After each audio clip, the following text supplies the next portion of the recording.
بسم اللہ الرحمن الرحیم۔ علامہ سید سلیمان ندوی کی شخصیت، یہ ہمارا ہیڈنگ ہے۔ علامہ سید سلیمان ندوی کی شخصیت: نقی احمد ندوی۔ ناظرین، علامہ سید سلیمان ندوی، جن کو دنیا سیرت النبی کے عظیم الشان مؤلف کے نام سے جانتی ہے، ایک بلند پایہ عالم دین، ایک نامور سیرت النبی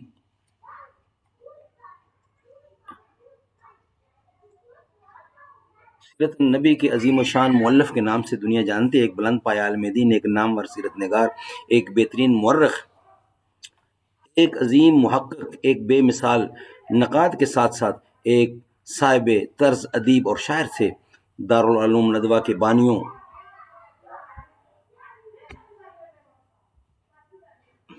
اور مولانا محمد علی منگوری اور علامہ شبلی نے خواب دیکھا تھا کہ ندوہ سے ایسے علماء تیار ہو کر نکلیں جو نہ صرف علم قدیم و جدید کا سنگم ہو، بلکہ وہ مشترقین کے افکار و خیالات پر اس طرح بجلی بن کر گریں کہ اس کی چمک سے ان کی باطل نگاہیں خیرہ ہو کر رہ جائیں اور ان کے بے بنیاد دعووں اور الزاموں کا نشیمن خاکستر ہو جائے۔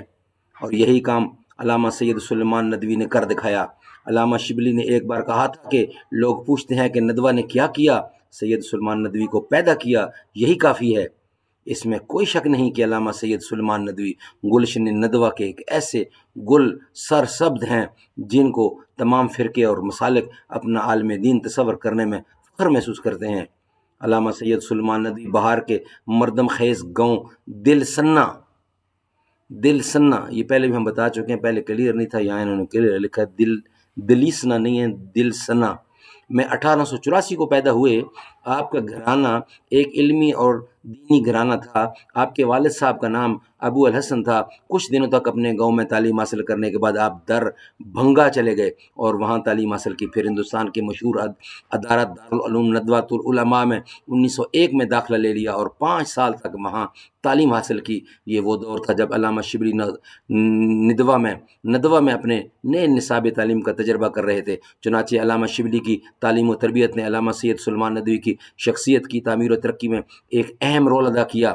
1906 میں ندوہ سے فراغت کے بعد وہیں تھوڑے دنوں تک تدریسی خدمات انجام دیتے رہے، پھر الندوہ میگزین کے ادارت سنبھالی اور لکھنؤ میں مقیم رہے۔ 1913 میں مجاہد آزادی مولانا ابو الکلام آزاد نے آپ کو الحلال کی معاونت کے لیے کلکتہ بلا لیا، جہاں تقریباً 6 ماہ تک آپ نے اپنے مقالات اور مضامین کے ذریعے اپنی پہچان الگ بنا لی۔ پھر 1913 کے اواخر میں پونا کالج چلے گئے، جہاں پر عربی اور فارسی کے اسسٹنٹ پروفیسر کے طور پر کام کرنا شروع کیا۔ 1914 نومبر کے وسط میں جب علامہ شبلی کی طبیعت ناساز ہوئی تو انہوں نے اپنے شاگرد رشید علامہ سید سلیمان ندوی کو بلایا اور اپنی محبوب تصنیف سیرت النبی اور دارالمصنفین کے قیام کی ذمہ داری سونپی۔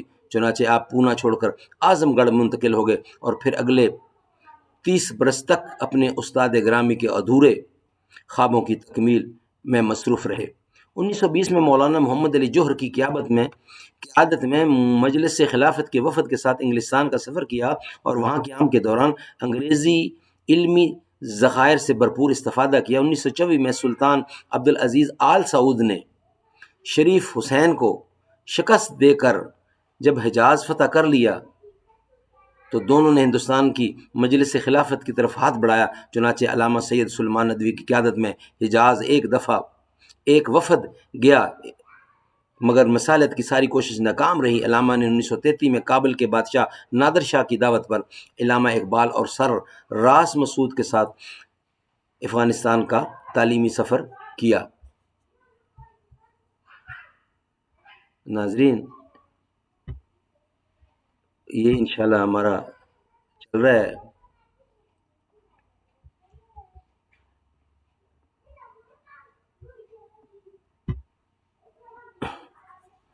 انیس سو 40 تک آپ کی شورى آفاق تصنیف سیرت النبی کی ساری جلدیں شائع ہو چکی تھیں۔ دارالمصنفین کی شہرت چاروں طرف پھیل چکی تھی. آپ کی علمی تحقیقات اور معارف کے مجلہ نے پورا عالم اسلام میں آپ کو نہ صرف متعارف کرا دیا تھا بلکہ آپ کی علمی عظمت آپ کے دور کے تمام نابغہ روز ہستیوں جیسے علامہ اقبال، مولانا ابو الکلام آزاد، مولانا محمد علی جوہر وغیرہ نے اعتراف کر لیا تھا. لہٰذا 1943 میں علی گڑھ مسلم یونیورسٹی نے آپ کے علمی عظمت کے اعتراف میں ڈاکٹریٹ کی ڈگری عطا کی.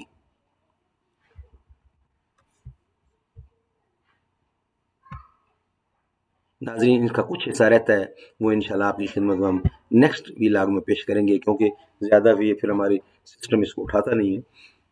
السلام علیکم.